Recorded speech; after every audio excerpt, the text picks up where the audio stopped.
11월 3일 맥체인 성경읽기 열왕기하 16장, 시편 126편에서 128편, 호세아 9장, 디도서 2장입니다. 오늘은 열왕기하 16장 말씀 우리 함께 보고 기도하겠습니다. 열왕기하 16장에는 남유다의 가장 악한 왕 중에 한 명이었던 아하스 왕에 대해서 기록을 하고 있어요. 아하스 왕. 16장 1절에 보시면 유다의 요담의 아들 요담 왕이 죽고 아하스가 이제 왕이 되었습니다. 왕이 되었는데 2절에 왕이 될 때 나이가 20세, 20살에 왕이 되었고 16년간 다스렸으니까 36살에 죽는 거죠. 36, 좀 일찍 죽는 것 같죠. 자, 이렇게 이제 다스렸는데 보면은 그 소개하기를 3절에 이스라엘의 여러 왕의 길로 행했다. 이스라엘은 북이스라엘을 얘기하는 거예요. 북이스라엘 금송아지를 숭배하고 바알을 숭배하던 그 북이스라엘 왕들의 길로 가는 거예요. 다윗의 길로 가야 될 텐데 오히려 북이스라엘 우상 숭배에 빠져 있는 북이스라엘의 길로 남유다 왕이 그렇게 따라갔다고 기록을 하고 있어요. 그리고 이제 쭉 그 기록한 내용 보면 이방 사람의 가증한 일을 따라 자기 아들을 불 가운데로 지나가게 했다. 이렇게 또 표현을 하고 있죠. 이방 사람들이라고 하는 게, 그러니까, 쫓아낸 이방 사람들, 원래 가나안 원주민들이 하던 그런 행사고, 주변에 있는 나라들이 하는 그런 일들이에요. 그러니까 자기 아들을 불 가운데로 지나가게 했다. 이렇게, 저게 무슨 뜻인 것 같습니까? 어떤 불을 피워놓고 그 사이에 통과하게 하는, 불세례 같은 그런 느낌이 있죠. 그렇게 해석을 하는 학자들도 있습니다. 근데 이제 저 내용을 역대하에 보면 정확히 뭐라고 표현을 하고 있느냐면 자기 자녀들을 불살랐다고 그렇게 표현을 하고 있어요. 그러니까 인신제사를 얘기하는 거예요. 불에다가 집어 던진 거죠. 그게 이제 선지서에도 보면은 그런 표현들이 있어요. 미가서에도 보면은 아모스인가요? 거기 보면은 내 자녀를 하나님을 위해서 내 자녀를 희생 제물로 드린다는 그런 표현들이 있어요. 내 이 큰아들을 하나님께 희생 제사로 드린다고 하는 그런 표현들이 나온단 말이에요. 그런 것들이 이제 정말 그 보면은 그 고대 사회 보면은 바알 숭배에도 그런 예식이 있었단 말이에요. 그러니까 뭐 집단 성관계를 하고 나온 자녀가 누군지를 모르니까 바알 신에게 바치고 그랬던 것도 있고, 그래서 몰록 신, 암몬 신이 그 몰록 모압이죠. 그 몰록 신을 숭배할 때도 인신 제사를 했던 그런 기록들이 있어요. 굉장히 참 가장 사악하죠. 사람을 제물로 바치는 이런 것들은 뭐 우리나라 심청이도 사실 그런 거 아니에요? 그 공양미 300세의 처녀를 사서 바닷물에 임당수에 빠뜨리는 거 아니에요? 그런 것들이 여기저기 보면 있어요. 고대에 보면. 그런 일을 하나님의 백성들이 행했고, 그리고 이 왕이 그런 일에 앞장서서 그런 일을 했던 것을 기록을 하고 있는 거죠. 참, 감히 행할 수 없는 이런 흉악한 일들을 이 하나님의 백성들이 행했단 말이에요. 그러니까 주변이 이방 나라들의 풍습을 하나둘 따르다 보면은 그게 더 뭐 좀 더 막 정성을 바치고 좀 더 신령하게 되려고 하다 보면 그까지 가는 거예요. 참 사악한 이런 일들을 행했다는 거죠. 아하스 왕이. 아하스 왕이 다스릴 때 물론 하나님이 진노이기도 하겠고 여러 가지 이제 이유가 있겠지만 열왕기하 16장 5절에도 이런 일들이 생깁니다. 이때 아람의 왕 르신, 북이스라엘, 남유다 입장에서 볼 때 북이스라엘이 있고 그 위에 아람이 있잖아요. 그 아람 왕 르신하고 이스라엘의 왕 르말리아의 아들 베가 왕, 이 두 왕이 두 나라가 연합군을 형성해서 이 남쪽으로 예루살렘을 치러 온 거예요. 유다를. 그 아하스를 그 포위하는 그런 일까지 벌어졌어요. 이때 이제 정말 믿음 좋은 왕이라면 기도를 하죠. 그렇죠? 이런 일이 생기면 기도를 해요. 다윗 왕도 그렇고 나중에 히스기야 왕도 마찬가지인데 이런 위기가 오면 하나님께 정말 성전에 나아가서 막 편지를 펴놓고 기도하고 막 그러잖아요. 하나님을 간절히 찾아야 될 이런 때죠. 뭐 종합적인 이런 위태로운 상황이 오면 하나님을 찾아야 되는 거예요. 그래서 이제 이 사태에 대해서 이사야 선지자가 그때 이제 말씀을 전하고 있었거든요. 우시야 왕이 죽던 해에 이제 해고 요담, 아하스 쭉 이제 이사야가 활동을 하고 있었어요. 그래서 하나님의 말씀을 이사야 선지자가 아하스 왕에게 전했어요. 전했는데 7장 2절에 이사야 7장, 8장, 9장 이 내용이 이제 그때 아하스 왕에게 전했던 하나님의 말씀들이에요. 이사야 7장 2절 보시면 자, 아람이 에브라임, 북이스라엘과 동맹하였다 하였으므로 왕의 마음, 이 아하스 왕의 마음과 그의 백성의 마음이 숲이 바람에 흔들린 같이 바람이 불면 숲이 굉장히 나뭇잎이 흔들리잖아요. 그렇게 마음이 막 우리나라 표현으로 사시나무 떨듯이 떨렸다는 얘기예요. 덜덜덜 떨고 있는 거죠. 그 이사야 선지자가 알죠. 기도하니까. 하나님께서 이사야 선지자가 말씀을 하죠. 아하스 왕에게 이 말을 전하라. 그 말씀을 전하신 거예요. 3절에 여호와께서 이사야 선지자에게 말씀을 하셔서 아하스를 만나라. 너희 아들 데려가서 아하스를 만나라. 만나서 이르기를 너는 삼가며 조용하라 하는 거죠. 그렇게 덜덜덜 떨고 그렇게 있지 말고 삼가하고 조용하라. 그리고 이들은 이 두 왕, 북이스라엘 왕과 이 아람 왕은 연기 나는 두 부직갱이 그루터기에 불과하다는 거죠.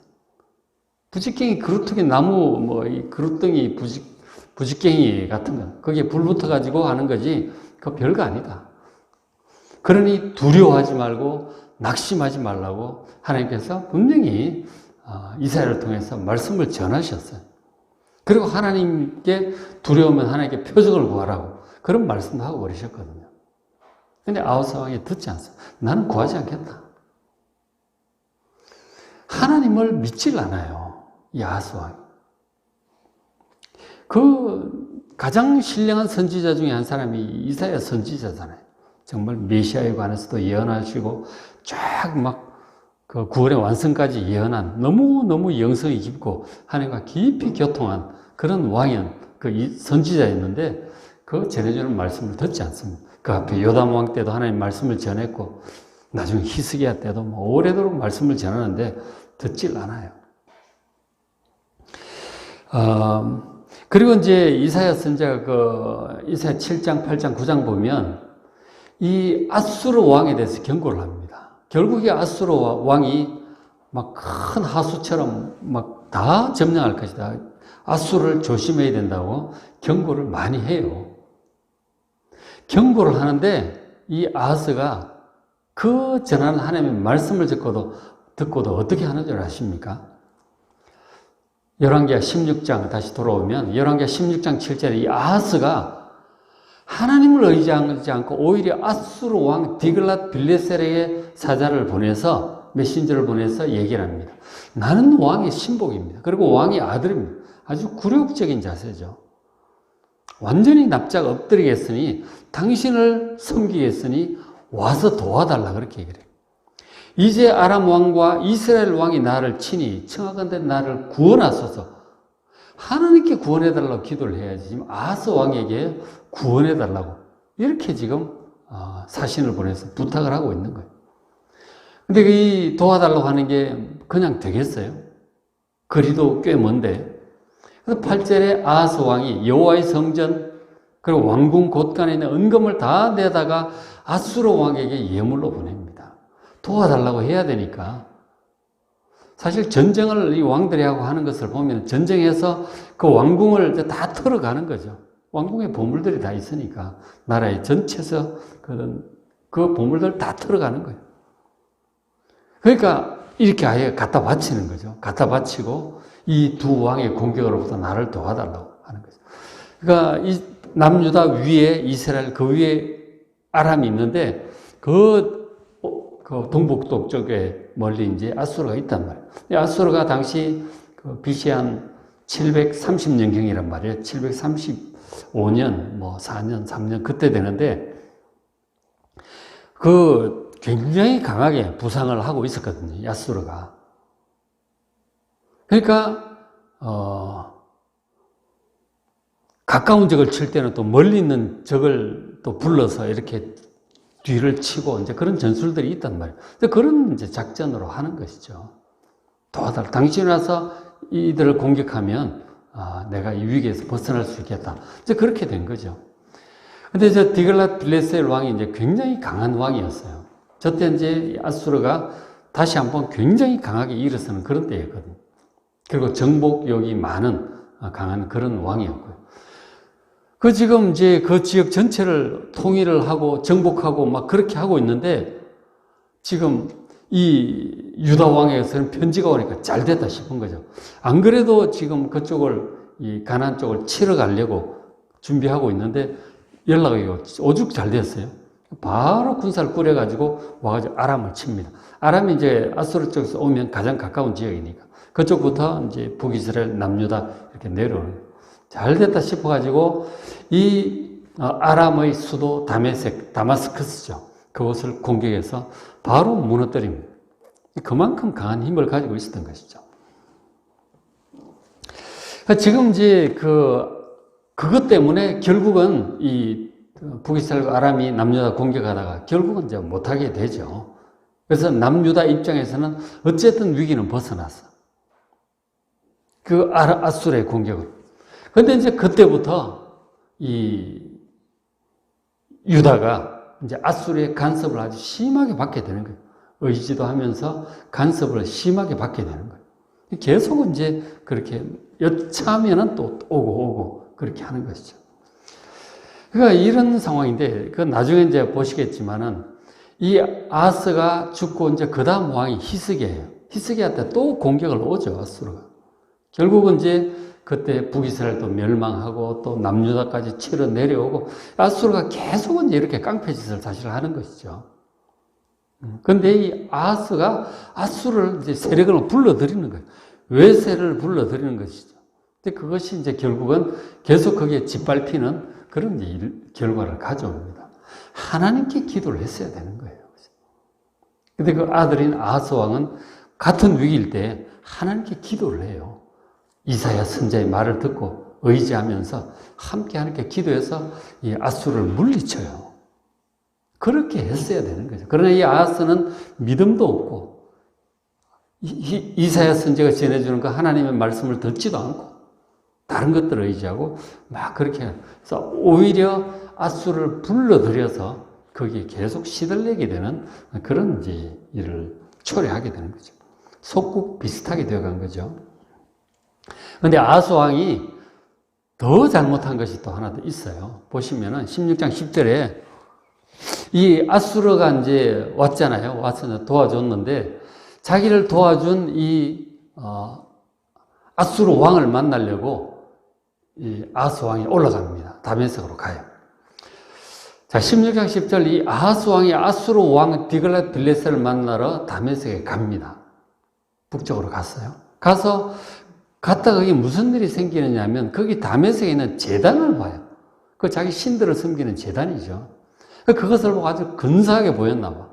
솔로몬 성전에 있는 번제단이 있죠. 놋제단이 있는데 놋제단이 있죠.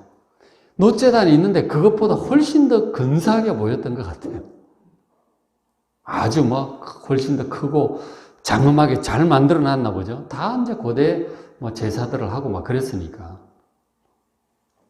그것을 이거 우리 솔로몬 성전에 있는 것보다 더 근사하고 멋있다. 이거 우리도 만들자. 그렇게 된 거예요. 부활을 시켜가지고 설계도를 그대로 그립니다. 크기라든가 구조를 다 그려가지고 편지를 먼저 보내요. 대제사장한테 보내가지고 대제사장 이거 그대로 만들어라. 이거 아주 근사하고 멋있다. 이렇게 된 거예요. 그렇죠? 그죠? 그 제단을 보고 아하스 왕이 그 제단의 모든 구조와 제도와 양식을 그려서 제사장 우리아, 대제사장이겠죠. 우리아에게 보냅니다. 그랬더니 이 제사장 우리아가 아하스 왕이 다메섹에 보낸 대로 모두 행하여 제사장 우리아가 제단을 만듭니다. 이 대제사장도 똑같아. 이게 성경대로 해야지. 성경에 있는 대로, 그죠? 다윗 왕을 통해서 하나님 설계도를 주셨잖아요. 그대로 해야지. 뭘 이방 신들을 섬기는 제단이 멋있고 근사하게 보인다고 그걸 만듭니까? 시키는 왕도 그렇고 만드는 대제사장도 똑같아요. 참 기가 막힐 일이죠. 믿음이 없으면 하나님을 섬기는 방식은 성경 말씀을 따라 해야 되는 거예요. 근데 다른 어디에 뭐 괜찮아 보인다, 좋아 보인다 그러면 뭐 다 도입을 하는 거예요. 실제로 이제 우리 목사님들도 보면 뭐 교회를 이렇게 목회를 할 때 경제 그 기업체에서 하는 그런 어떤 마케팅 방식이라든지 운영 방식이라든가 그런 것들을 막 도입을 하기도 해요.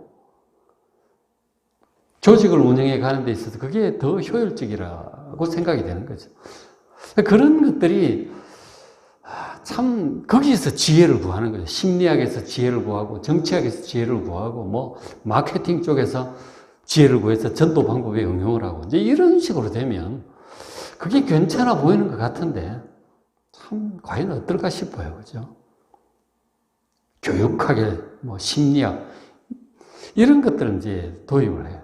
정말 성경을 보고 정말 성경대로 신앙생활을 하고 하나님을 섬기고 그렇게 해야 될 텐데 과연 거기서 얼마나 하나님 보시기에 좋은 그런 것들이 나올지 우리가 생각을 좀 해볼 필요가 있어요. 이방신을 섬기는 그런 것들을 자꾸 도입을 하려고 하는 것들을 우리가 좀 돌아볼 필요가 있다는 거죠. 왕도 그렇고 제사장도 그렇고 함께 이렇게 하고 있는 거예요. 참 중심이 다윗처럼 철저히 말씀 중심으로 하나님 중심으로 서야 할 텐데 그렇지 못하는 그런 세태를 좀 보게 되는 것 같아요. 그래서 결국은 이제 어떻게 하느냐면 왕이 또 와가지고 이제 그렇게 하는 거야. 이것저것 딱 보니까 아주 근사해 마음에 들어. 그래가지고 그 제단을 중앙에 원위치에 딱 정위치에 딱 갖다 놓습니다. 원래 놋제단에 있는 곳에 하고 그리고 원래 이 솔로몬 성전 때 만들었던 놋제단은 북쪽 한 구석에 치워버립니다. 이게 뭡니까 도대체? 중심이 변하는 거예요. 하나님 만든 그건 저 치워버린다니까. 중심에 이방에서 들어온 것들이 딱 와서 자리를 차지해버려요. 심각한 거. 아주 근사해 보이는데 더 효율적이고 좋아 보이는데 일이 이렇게 된다 하는 거죠. 하나님의 말씀이 중심에서 벗어나는 거예요. 그리고 이제 아하스 왕이 돌아와가지고 또 이렇게까지 하죠. 이제 보면은 막 그 하나님께서 만들게 하신 이 솔로몬 성전은 그걸 자꾸 다 바꿔버리는 거예요.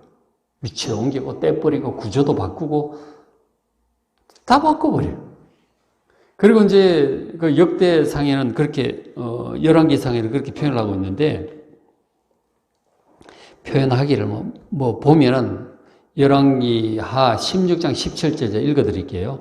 아하스 왕이 물두멍 받침의 옆판을 떼어내고 원래 물두멍이 있잖아요. 그죠? 솔로몬 성전에 만든 그걸 떼어내고 또 놋바다 수소 12마리 위에 한 놋바다 있죠. 물 담아놓은 놋바다를 놋소 위에서 내려다가 돌판 위에 갖다 놓고 제멋대로 갖다 바꿉니다. 이렇게 하면 안 되잖아요. 그죠? 하나님 지시대로 해야지. 나중에 예수님이 오셔서 성전이 폐하게 되면 더 이상 또 성전은 필요 없죠. 그러나 그때까지는 법도에 따라서 해야 되는 거죠. 말씀을 따라 해야 되는 거죠. 제 멋대로 뭐 이방 어떤 뭐 문화의 영향으로 자기 생각대로 그렇게 하면 안 된단 말이에요. 그죠? 하나님 말씀을 따라 잘 살펴서 해야죠.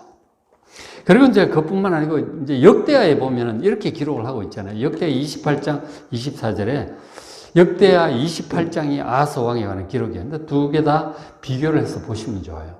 그죠? 28장 24절에 아하스가 하나님의 전 이 성전의 기구들을 모아 하나님의 전의 기구들을 부숴버립니다. 뭐 그릇들이 있고 기명들이 있잖아요. 그러나 부숴버리고 또 여호와의 전 문들, 성전 문들을 닫아버려요. 예배드리러 오지 말아야겠어요. 하나님께 예배하지 말라는 거예요. 그리고 예루살렘 구석마다 막 제단을 쌓아요. 구석구석마다 그 수도 예루살렘에 이방신들을 섬기는 제단을 쌓고 유다 각 성읍의 지방에도 산당들을 세워가지고 다른 신들에게 분향하고 그 조상들의 하나님 여호와를 진노하게 만듭니다. 가장 악한 왕 중에 한 사람이에요. 그죠? 참 그 중심에 그 왕들, 선지자들 다 그렇게 있는데, 믿음 좋은 사람들 있는데도 불구하고 어쩌면 이 왕이 이렇게 악할까요? 그죠? 잘 되겠습니까? 이런 왕이. 그래서 역대하 보면은 그런 내용들을 이제 기록을 더 하고 있는데, 아스왕 그 시대에 그동안 이제 남유다가 다스리던 에돔이 벗어나가지고, 에돔이 좀 복속이 돼 있어. 다윗 시대 이후로 쭉 복속이 되어 있었는데, 다시 이제 나름대로 반역을, 독립운동하는 거죠. 군사를 갖춰가지고 거꾸로 유다를 공격을 합니다. 공격해서 노략하고 성읍도 빼앗아가고. 그 블레셋도 마찬가지. 블레셋도 복속되어 있었는데 다 독립해가지고 거꾸로 이제 유다를 공격을 해요. 성읍들 다 막 빼앗아가고 노략질하고 그렇게 된 거죠. 하나님을 떠나면 여기저기 이렇게 치이는 거예요. 북이스라엘 아람 연합 공격받은 것도 그렇고, 아수르 왕한테도 나중에 계속 그렇게 구속당하는 것도 그렇고, 여기저기 지배하던 것들로 다 떨어져 나가고 그렇게 되는 거예요. 그리고 36살에 죽습니다. 일찍 죽죠. 그렇게 죽고 나니까 신하들, 백성들이 볼 때 이건 왕도 아니다. 그래서 그 유다 왕들의 묘실에도 들어가지도 못하게 해요. 이 아스왕을. 수치스러운 그런 평가를 받고 인생을 그렇게 마감을 하게 돼요. 하나님을 멀리하고 다른 것들을 이렇게 섬기면 아하스왕처럼 비참하게 되는 거예요. 하나님의 심판인 것이죠. 우리는 어떻게 해야 될까요? 다윗처럼 해야 되는 거예요. 위기가 다가와도 하나님 붙들고 말씀 중심으로 철저히 이렇게 해야지, 세상적인 어떤 학문을 따라, 지혜를 따라, 자기 생각을 따라 그렇게 따라가면 결국 하나님의 심판으로 이런 비참한 일을 당하게 된다는 거죠. 오직 다윗처럼 온전한 마음으로 하나님 중심으로, 말씀 중심으로 행하는 우리가 될 수 있도록 기도하는 이 시간 되시길 바랍니다.